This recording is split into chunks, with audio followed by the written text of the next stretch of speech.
할렐루야. 예, 설날에는 새해 복 많이 받으세요 하고 인사하면 될 것 같은데, 오늘은 추석인데 뭐라고 해야 되겠어요? 예, 옆에 보시면서 보름달 같습니다. 우리 보름달 같습니다. 반갑습니다. 네.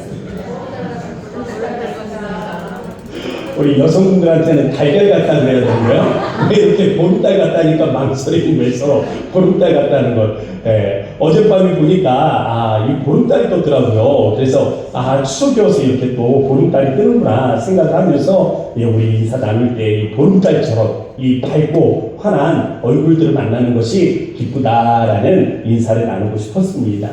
자, 지난 1992년의 일로 기억을 하는데요. 제가 고등학교 2학년 때인 걸로 기억을 합니다. 이 이단 종파 단위성교회가 있었죠. 이 단위성교회가 10월 28일 주님이 재림하시다라는 그러한 논리들을 주장을 했습니다. 이 일들로 인해서 한국 사회가 발칵 뒤집어졌어요. 한국 교회도 발칵 뒤집어졌습니다. 이 일들로 인해서 학생들은 학교를 가지 않습니다. 학교 와서도 그냥 엎드려서 자는 아이들이 태반이었습니다. 자기는 필요가 없다는 거예요. 그냥 자면 된다는 겁니다. 10월 28일에 주님이 재림한다는 거예요. 직장인들 직장을 때려치고 직장으로 가지 않았습니다.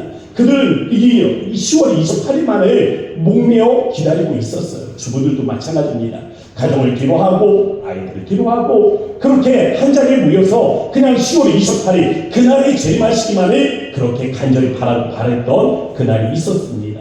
저도 그때 기도했거든요. 기도하면서 주님의 나라가 이 땅에 속히 임하기를 원합니다. 그러나 주님, 이날만큼은 10월 28일만큼은 꼭 피해서 오셔야 됩니다. 이날 오시면 억울한 사람들 많습니다. 단위성교회에서 기도하는 게 아니고요.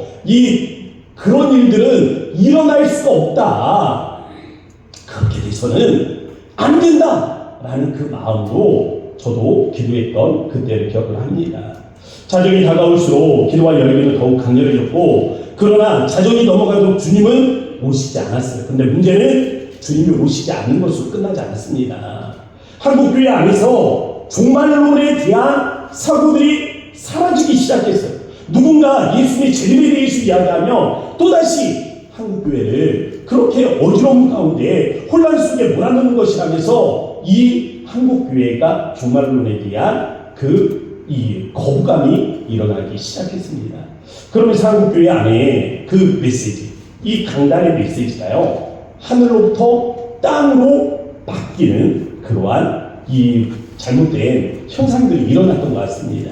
그래서 대부분의 강단에서의 메시지는 이 땅에서의 그리스도인, 이 땅을 살아가는 그리스도인 어떻게 살 것인가, 어떻게 사랑하고, 어떻게 이해하고, 어떻게 용서하고, 어떻게 이 땅을 아름답게 살 것인가에 관한 메시지로 도배를 하게 됩니다.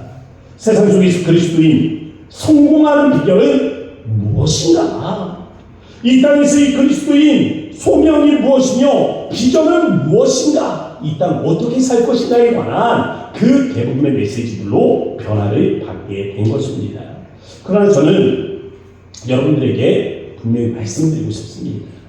그리스도인에게 있어서 가장 중요한 자기 인식은요, 우리는 순례자다. 이 땅을 살아가는 나그네다 라는 이 인식들을 갖는 것이 굉장히 중요합니다.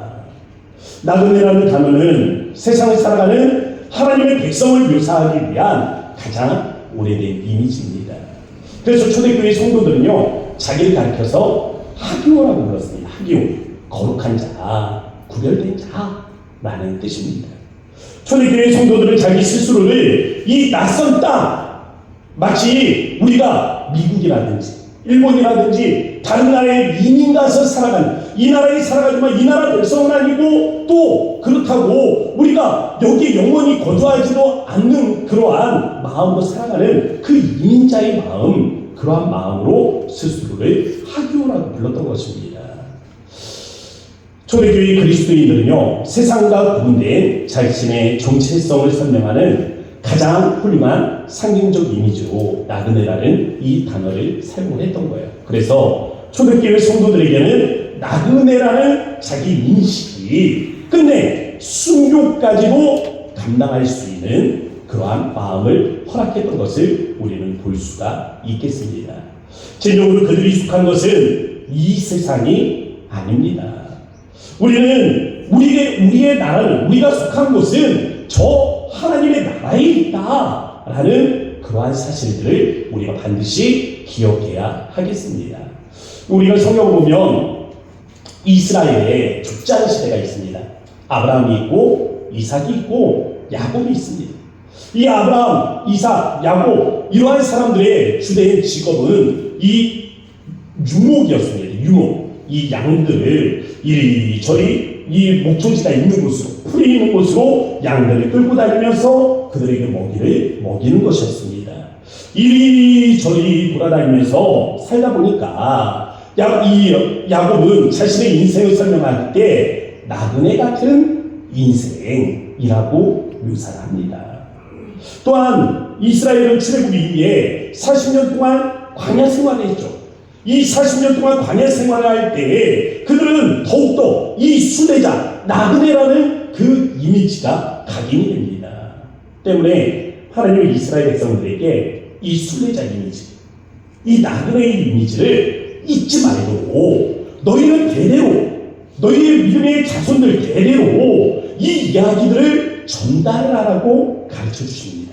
우리 앞에 있는 화면을 보시면서 신명기 6장 21절부터 23절 말씀을 함께 읽어보도록 하겠습니다. 함께 읽습니다. 시작. 너는 내 아들에게 이르기를 우리가 옛적에 애굽에서 바로의 종이 되었더니 여호와께서 권능의 손으로 우리를 애굽에서 인도하여 내셨나니 곧 여호와께서 우리의 목전에서 크고 두려운 이적과 기사를 애굽과 바로와 그의 온 집에 베푸시고 우리 조상들에게 맹세하신 땅을 우리에게 주어 들어가게 하시려고 우리를 거기서 인도하여 내시고. 아멘. 신명기 말씀이 우리에게 가르쳐주는 것은 너는 내 아들에게 이르기를, 내 아들을 다른 말로 하면은 자손이라고도 말할 수 있습니다. 히브리어는 같은 단어예요. 이 내 자손, 내 아들에게 이르기를 하나님이 우리 열조에게 주신 땅이 있는데 이 땅으로 인도하시기 위해서 기적과 이적들을 우리에게 보여주시사 이곳으로 이끌어 오셨다라는 이야기를 계속해서 전달해서 기억하게 하라 라고 말씀하시는 것입니다. 이스라엘 백성들은 이 말씀을 반복적으로 들려주는 거예요. 서로가 이야기를 하고 형제가 만나서 자매가 만나서 또 가족들이 모여서 그리고 믿음의 자손들에게 계속해서 반복적으로 이야기함으로 인해서 스스로의 정체성을 기억하는 거죠. 우리는 이 땅의 백성이 아니라 우리는 이 땅을 여행하고 있는 나그네다. 이 땅을 살아가는 우리 그리스도인들 마찬가지입니다. 우리의 정체성이 같습니다.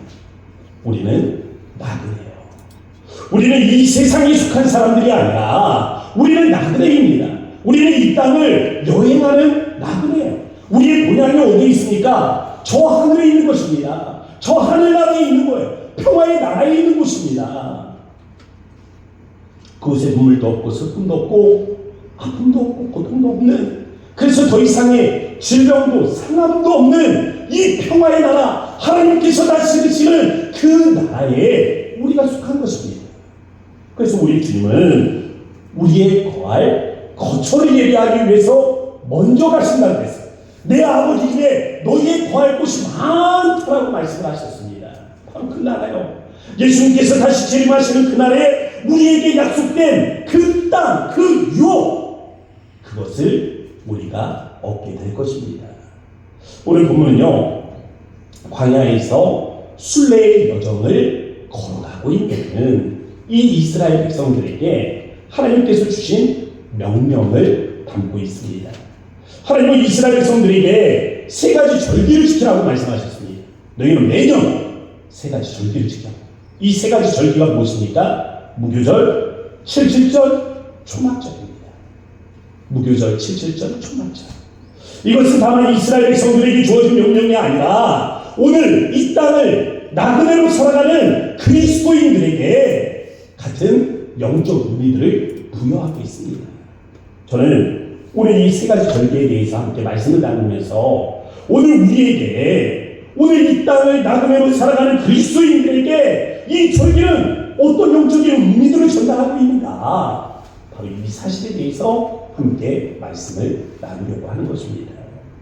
첫 번째요, 무교절, 유월절 어린 양의 피를 기억함으로 자유주심의 은혜를 누리라. 무교절은요, 무교병을 먹는다고 해서 무교절이라고 합니다. 무교병이 무엇이냐면 누룩을 넣지 않은, 불게 하지 않은 떡을 이야기하는 거예요. 그냥 누룩을 넣지 않은, 그냥 그대로 구운 떡, 밀가루 반죽 그대로 구운 떡을 무교병이라고 합니다. 그러면 이 무교병을 먹는 때가 언제입니까? 6월절이에요. 6월절에 먹게 되어 있습니다. 그럼 6월절의 유래는 어디에서 시작돼요? 출애굽이잖아요. 출애굽하던 그때 하나님께서 이 애굽 땅에 10번째 재앙을 내리십니다. 이 10번째 재앙을 내리실 때는 예외가 없어요. 모든 것들, 짐승에서부터 사람에 이르기까지 모든 처음 난 것들은 싹 다 죽음을 당하게 되어 있습니다. 오직 살길 하나예요. 살길 하나. 그 문지방 어린 양의 피를 묻혀놓으면, 이 어린 양의 피를 바르면 그 어린 양의 피가 표적이 되어서 내가 그 집을 넘어가리라, 6월 넘어가리라 해서 6월절입니다. 어린 양, 6월절, 피, 생명. 여러분, 이러한 단어들을 들을 때 여러분 무엇이 같이 연상이 됩니까? 맞습니다. 그리스도의 보혈이에요. 예수님 십자가에 못 박혀 죽으심으로 우리의 모든 죄를 용서해 주셨습니다. 6월절의 어린 양의 피는 바로 예수님을 상징하고 있는 것입니다. 때문에 주님은 친히 6월절을 선택을 하셨습니다. 예수님께서 십자가에 못 박혀 죽으시던 그때가 언제입니까? 6월절이에요. 6월절. 자기 자신이 6월절의 이 어린 양의 피임을 보여주시기 위해서 6월절에 예수님께서는 친히 십자가를 담당하셨던 것입니다. 오늘 세상을 살아가는 그리스도인들, 마치 광야에서 순례자와 같은 우리에게 6월절이 갖는 의미는 그리스도께서 흘리신 보혈에 있다라는 것입니다. 우리는 우리 자신이 이 땅의 주인이 아니라 라는 사실을 먼저 인식을 하셔야 됩니다. 우리가 사는 것은 광야를 걸어가는 순례의 여정과도 같은 겁니다.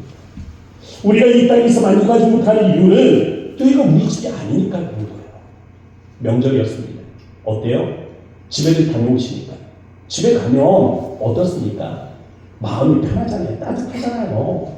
모든 것이, 모든 근심들이 다 그냥 내려놓게 되잖아요. 모든 부담들이 사라지게 되잖아요. 편안함이 있잖아요. 이 육신의 집도 돌아가면 그와 같은데 우리 영혼의 집은 어떻겠습니까?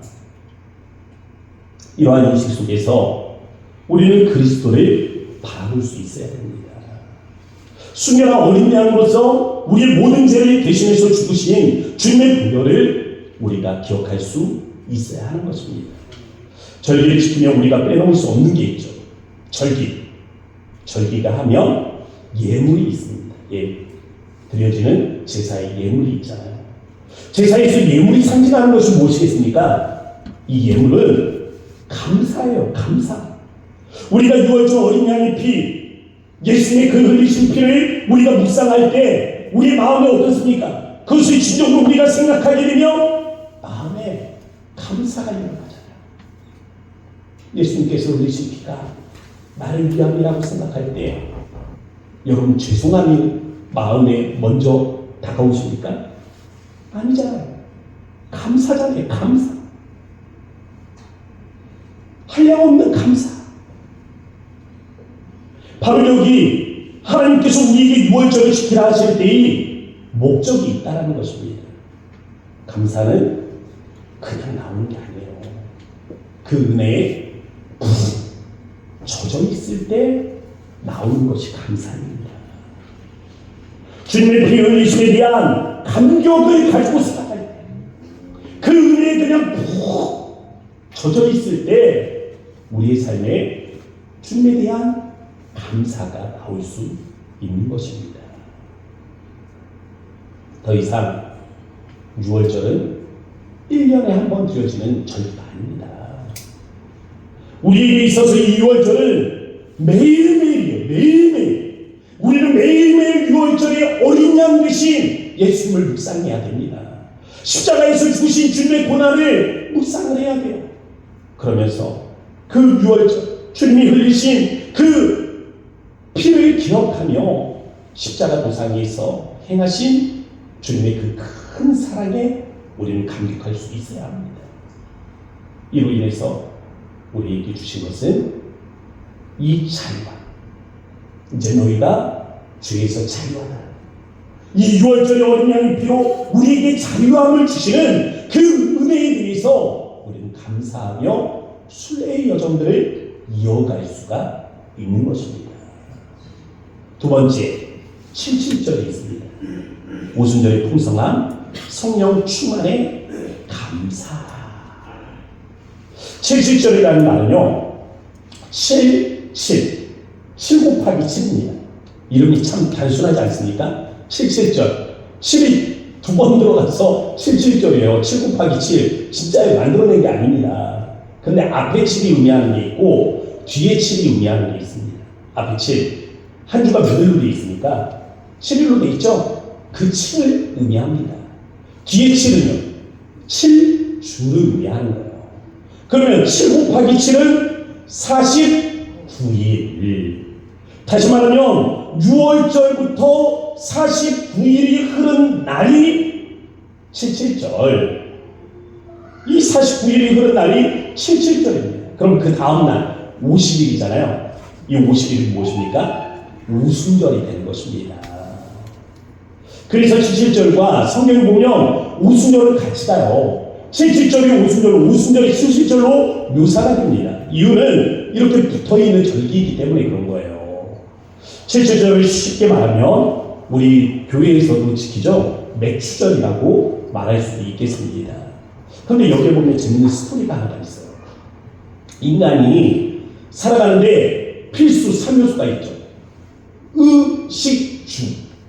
의식주가 있어야 되지 않습니까? 이 의식주가 있어야 되는데 옷과 음식과 그리고 집이죠. 광야 이스라엘 백성들 한번 생각을 해보세요. 의식주 중에 이 이스라엘 백성들이 가질 것이 있습니까? 아무것도 없잖아요. 그런데 이 아무것도 없는 이스라엘 백성들이 이 광야에서 하나는 풍성하게 가지고 있는 게 있었습니다. 바로 음식이에요. 음식을 하나님께서 하늘로부터 공급해 주셨어요. 매일매일 공급해 주셨습니다. 이스라엘 백성들이 충분히 먹을 수 있도록 매일매일 공급해 주셨어요. 씨처럼 둥근 것이었습니다. 그리고 흰색의 꿀 섞은 과자 같은 것이었어요. 그래서 이스라엘 백성들이 처음에 이것을 먹으면서 야, 맛있다. 야, 이거 뭔데 이렇게 맛있냐? 이거 뭔데 이렇게 맛있는 거야? 이게 뭐지? 뭔데 이렇게 맛나? 뭐가 이렇게 맛나? 맛나.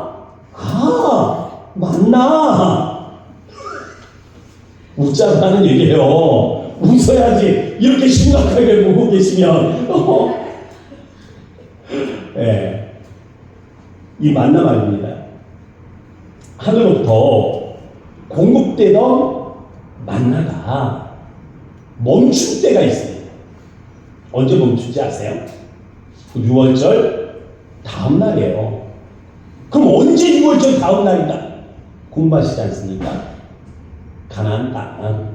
이 요단강을 건너고 약속의 땅 가나안 땅에 들어가고 그 땅의 소산을 먹게 되던 6월절 다음 날, 그때 이 만나가 멈추게 됩니다. 여기서 우리가 잠시 생각해 보길 원하는데요. 만나가 상징하는 것이 있습니다. 만나는 생명의 양식이에요. 하늘로부터 당장 만나가 공급되지 않으면 이스라엘 백성들은 죽습니다. 하나님께서 이스라엘 백성들의 생명을 보존하시는 방법, 그게 만나입니다. 이스라엘 백성들을 살리기 위해서. 이 광야를 순례하고 있는 이스라엘 백성들을 살리시기 위해서 하나님이 공부하시는 하늘의 양식, 생명의 양식이 만나죠. 이 만나는 다시 말하면 생명의 떡이었습니다. 우리에게 진정한 생명의 떡이 있습니다. 바로 예수 그리스도예요. 예수님께서 말씀하셨습니다. 내가 곧 생명의 떡이니 내게 오는 자는 결코 줄이지 아니할 터요 나를 믿는 자는 영원히 목마르지 아니하리라. 예수님께서 태어나신 곳이 베들레헴이잖아요. 이 베들레헴을 지역을 하며 떡집입니다. 떡집에서 태어나시니까 많은 사람들 앞에서 말씀하시는 거예요. 내가 생명의 떡이다. 그리고 예수님께서 마지막 최후의 만찬을 나누실 때 제자들에게 떡을 떼어주시면서 말씀하셨어요. 자, 받아 먹으라. 이 떡이 곧 내 몸입니다. 예수님께서는 생명의 떡이십니다. 그분은 참된 만나예요. 광야를 걸어가는 순례자들에게 꼭 필요한 것이 있습니다. 생명의 양식, 생명의 만나입니다. 생명의 떡입니다. 바로 그 생명의 떡, 생명의 양식이 바로 우리 주님이세요. 이러한 생명의 떡 만나가 광야의 이스라엘 백성들에게 그쳤어요. 멈췄습니다. 더 이상 공급되지 않았어요. 시기적으로 더욱 어려운 것은 당시 그 땅에 먹을 것이 많지가 않았다는 겁니다. 앞에서 말씀을 드렸죠. 이 6월절 그리고 오순절에 이르기까지, 이 오순절이 의미하는 것이 무엇입니까? 맥추절이라고 말씀드렸잖아요. 보리가 나는 계절이 오순절이에요. 오순절이 임하지 않았다는 것은 아직 이 보리를 거두지 못했다는 것입니다. 그런데 만나가 멈췄잖아요. 만나가 멈췄잖아요. 그러면 대충 숫자를 헤아려보면 한 200만 정도 되거든요. 싸울 수 있는 군사가 60만이니까 애들하고 부녀자들 생각을 해보면 한 200만 정도의 사람들이 있습니다. 이 사람들이 어떻게 먹을 수 있었겠어요? 성을 치면 거기에서 약탈한 음식들을 먹어야 합니다. 근데 그것만으로는 다 먹을 수가 없는 거예요. 그러면 나머지는 채집이죠, 채집. 근데 그조차도 넉넉하지 못하니까 늘 배고픔이 있는 것입니다.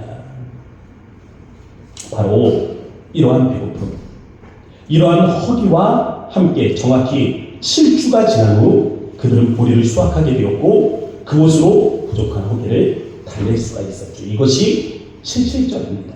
이스라엘 백성들에게 7.7절이에요. 저는 이러한 현상이 예수님 시대에 영적으로 반복이 되었다고 저는 생각을 합니다. 아마도 기독교 역사에서 가장 영적으로 어둡고 기독교 역사에서 가장 암울한 시대를 꼽으라면 여러분 언제를 꼽으시겠습니까? 저는요, 예수님께서 십자가에 못 박혀 죽으시던 그날, 그리고 부활의 새벽 아침, 요때 금요일 저녁에 십자가에 못 박혀 죽으시잖아요. 그리고 주일 새벽 아침에 부활하시잖아요. 바로 이 금요일 저녁부터 주일 그 새벽 아침 부활하시기까지 무덤에 잠자시다. 그 시간이 기독교 역사에서는 저는 가장 영적으로 어두운 시대였다고 생각해요. 그러면 이와 비슷하게요, 기독교 역사상 가장 갈급하고 목마르고 영적으로 허기졌던 시기를 꼽으라면 여러분 언제를 꼽으시겠습니까? 저는 아마도 7절의 마지막 한 주가 아니었나 생각합니다. 7절의 마지막 한 주. 예수님께서 하늘로 승천에 올라가시죠. 그리고 오순절 성령님이 임하시기까지 공백이 있습니다. 한 주에, 한 주간의 공백. 17절의 마지막 한 주죠. 예수님께서 죽으시던 날이 6월절이라고 말씀을 드렸잖아요. 6월절 이후에 3일 만에 부활하시지 않습니까? 그리고 또다시 40일을 제자들과 함께 있었어요. 그리고 하늘로 승천에 올라가셨습니다. 그러면 50일이 내일이 오순절인데 지금 며칠 남아있습니까? 한 주가 남아있잖아요. 70절의 이 한 주 동안 제자들은 성령님을 경험하지 못하고 예수님은 하늘로 다시 올라가면서 예수님의 리더십을 잃어버리며 그들은 또다시 영적 공허함에 빠져있는 것입니다. 이 남은 77절의 마지막 한 주를 보내고 난 다음 이제 오순절 잔치가 벌어지게 되었습니다. 그때 기독교 역사에서는 엄청난 사건이 일어나죠. 함께 모여있는 모든 제자들에게 성령이 강력하게 역사하시는 은혜의 밤이 이루어진 것입니다. 영적 배고픔, 이 목마름이 모두 해결이 되어져 이 제자들에게 성령의 충만이 이루어진 것입니다.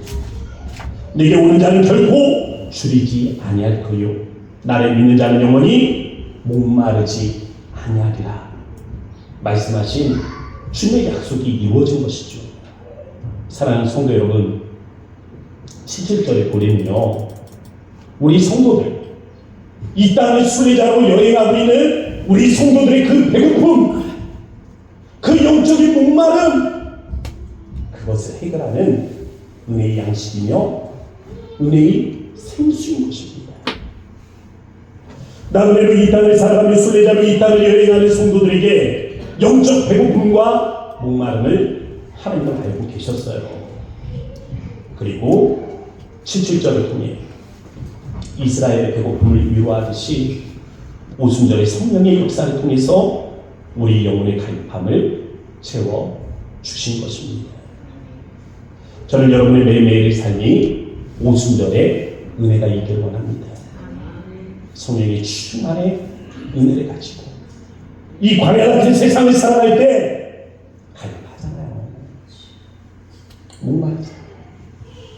그 갈급함과 목마름이 이 주의 은혜로 채워져 해갈게 되어지는 은혜가 있기를 주의 이름으로 축복합니다. 세 번째 초막절이에요. 초막절, 약속의 땅에서 누릴 풍성한 삶의 비밀을 사모하라. 세 번째 저희들은요, 초막절이라고 부르기도 하지만 또 수장절이라고 부르기도 합니다. 초막절이라고 부르는 이유는 이때 이스라엘 백성들이 밖으로 나갑니다. 광야로 갑니다. 그리고 텐트를 치고 그곳에서 생활합니다. 그래서 초막, 이 텐트에서 생활한다고 해가지고 초막절이라고 불러요. 또 수장절이라고 부르는 이유는 곡식을 거두고 저장한다. 거둘 수, 저장할 장. 그래서 이 수장절이라고 부르는 겁니다. 다시 말하면 수장절은 오늘 우리가 맞이하는 이 추석 명절하고도 비슷한 거예요. 교회 안에서는 절기를 따지고 보면 추수감사주의라고 비슷한 겁니다. 우리는 이곳에서 하나님이 우리로 초막절을 기념하게 하신 두 가지 영적 의미를 발견할 수가 있습니다. 하나는 광야를 기억하라. 또 하나는 약속의 땅을 기억하라. 광야를 기억하고 약속의 땅을 기억하라. 하나님은 매년 이스라엘 백성들이 초막 안에 살면서 광야 40년의 세월들을 기억하기를 원하셨습니다. 광야를 기억하기를 원하셨어요. 종되었던 애국 땅에서 누가 너희를 인도에 내었는지 거기에 들어가서 생각을 하라는 겁니다. 광야에서 아무것도 먹을 수 없는 그 광야에서 누가 너희를 먹여주었는지 그 텐트 안에 들어가서 묵상하라는 거예요. 이정표 하나 없는 광야에서 누가 너희를 이 약속의 땅으로 인도해 왔는지 그곳에서 기억하기를 원하신 것입니다. 하나님은 우리가 기억하기를 원하세요. 생각하기를 원하십니다. 하나님께서 매년 초막절을 통해서 과거에 베풀어 주신 그 은혜를 다시 한번 기억하고 또 기억하고 또 기억하기를 원하고 계시는 것입니다. 하나님이 우리에게 원하시는 것은 같습니다.